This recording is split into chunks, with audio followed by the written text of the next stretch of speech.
Squad में इजाफा, अब प्लेइंग 11 क्या होगी।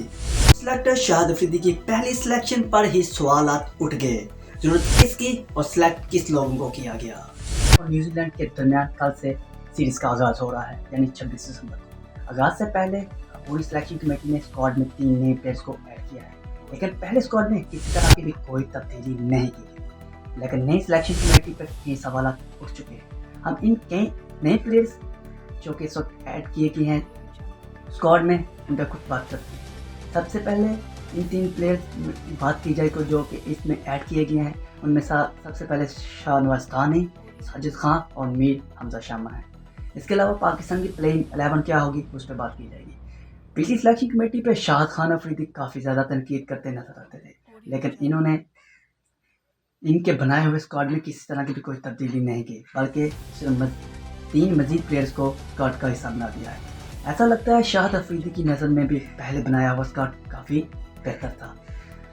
दूर के ढोल सहाने होते हैं, जब खुद किया जाए फिर पता लग जाता है कितनी बेसकस होता है। शाहिद अफरीदी खामखा पहली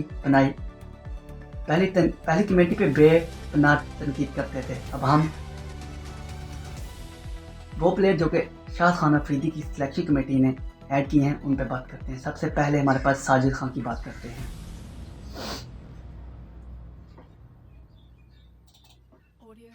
साजिद खान का देखा जाए तो फर्स्ट क्लास का जो रिकॉर्ड है वो भी कोई इतना ख़ास नहीं है। इस वक्त काजन ट्रॉफी में भी वो 7वें नंबर पे हैं, लेकिन अगर उनकी बात इंटरनेशनल लेवल्स की बात की जाए तो जब उन्होंने डेब्यू किया था उससे लेकर अब तक उन्होंने तकरीबन 11 टेस्ट मैचेस खेले हैं। उन्होंने अपना जो डेब्यू किया था वो अगेंस्ट जिम्बाब्वे किया था, जहां इन्होंने दोनों इनिंग्स के दौरान तकरीबन 15 ओवर कराए थे, कोई विकेट भी हासिल नहीं कर सके थे। इसके अलावा जिम्बाब्वे के खिलाफ ही दूसरा मैच था जिन्होंने दोनों इनिंग्स में सिर्फ 2 विकेट हासिल कर सके थे। बांग्लादेश के खिलाफ सिर्फ इनकी परफॉर्मेंस अच्छी रही थी, सिर्फ दूसरे टेस्ट मैच में, जिसमें तकरीबन इन्होंने 12 विकेट हासिल की थी और पहले टेस्ट में सिर्फ 4 विकेट ले सके थे। लेकिन against top ranking team Australia के खिलाफ इनकी परफॉर्मेंस कोई इतनी बेहतरीन थी। 2 टेस्ट मैचेस में ये खेले थे अगेंस्ट ऑस्ट्रेलिया, जिनमें इन्होंने पहले टेस्ट मैच में सिर्फ 3 विकेट हासिल किए थे, तकरीबन 300 के करीब रन कंसीड किया था। और दूसरे टेस्ट में मीर हमजा की सिलेक्शन बिल्कुल मेरिट पे हुई है। इससे पहले इन पे ये बहाना बनाया जाता था सिलेक्शन कमेटी की तरफ से कि मीर हमजा जख्मी है इसलिए उसको टीम का हिस्सा नहीं बनाया गया। लेकिन अगर उनकी ओवरऑल कारकर्दगी देखी जाए तो तकरीबन उन्होंने फर्स्ट क्लास के 92 टेस्ट मैचेस खेले हुए हैं और 376 विकेट से हासिल किए हुए हैं। मजमूई तौर पर उन्होंने 27 बार 5 विकेट हासिल की है, एक शानदार कारकर्दगी है।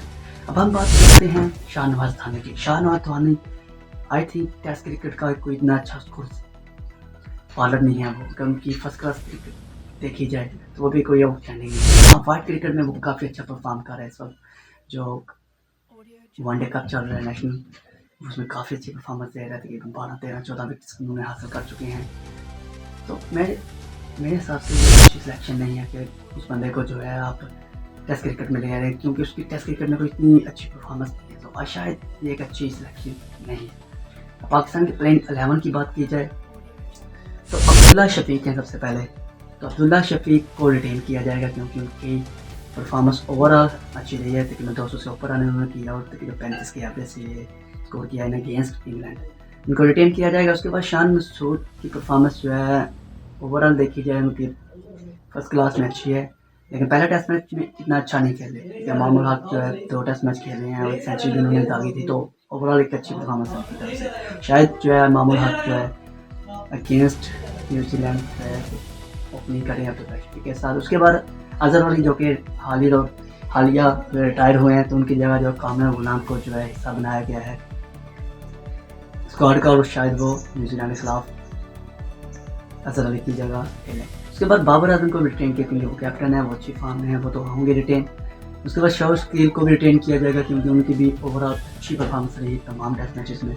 मोहम्मद रिजवान पे एक सवालिया निशान है उनकी परफॉर्मेंस पे। वाइट क्रिकेट में तो काफ़ी अच्छा परफॉर्म कर रहे हैं, लेकिन रेड क्रिकेट में हालिया दौर में कोई आउटस्टैंडिंग परफॉर्मेंस नहीं दे सके। उनकी जगह सरफराज अहमद को आई थिंक ज़रूर हिस्सा बनाना चाहिए। हाँ, उनकी भी कोई परफॉर्मेंस आउटस्टैंडिंग पास में नहीं रही, लेकिन क्योंकि उनको अपने स्क्वाड का हिस्सा बनाया है, क्योंकि रिजवान अच्छी परफॉर्म नहीं कर रहा, तो सरफराज को चेक करना में क्या हर्ज है, तो जरूर करना चाहिए। उसके बाद आगा सलमान मेरे मुताबिक तो अगर सलमान 50-50 हैं, बट उनको रिटेन कर देते हैं। स्पिन खिलाफ अच्छा खेल रहे थे। पाकिस्तान की जो कंडीशंस हैं वो अपनी मिलती जुलती की बैटिंग स्टाइल को। तो फहीम अशरफ जिन्होंने तकरीबन 2 टेस्ट मैचेस खेले थे अगेंस्ट इंग्लैंड, लेकिन उनकी परफॉर्मेंस बिलो द एवरेज थी। मैं इनको ड्रॉप करता हूँ, उनकी जगह फिर हमजा को जो है प्लेइंग 11 का हिस्सा बना रहे हैं। उसके बाद नुमान अली को भी जो है एक टेस्ट दिया था अगेंस्ट इंग्लैंड। तो मेरे हिसाब से तो वो अच्छी परफॉर्मेंस है, लेकिन ज़ाहिद महमूद को क्योंकि ये लगातार जो है उनको पार्ट बना रहे हैं, तो मैं भी उनको शामिल कर रहा हूँ। उसके बाद हमारे पास मोहम्मद सिंह जूनियर हैं, जिन्होंने सिर्फ एक ही विकेट हासिल की थी इंग्लैंड के टेस्ट मैच में। उनको ड्रॉप कर दिया, उनकी जगह नसीम शाह को जो है हिस्सा बनाया जाएगा।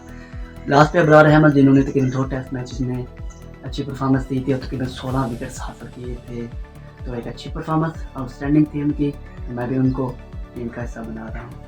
पहले टेस्ट मैच में उन्होंने 11, दूसरे टेस्ट मैच में उन्होंने तकरीबन 6 विकेट्स हासिल किए थे। तो वो 17 विकेट उन्होंने 2 टेस्ट मैचेस में ली है, वो भी रिटेन कर रहे हैं और वो भी प्लेइंग 11 का हिस्सा होंगी मेरे मुताबिक। और मेरे चैनल के मुताबिक ये हमारी प्लेइंग 11 होंगी अगेंस्ट न्यूजीलैंड के पहले टेस्ट मैच में।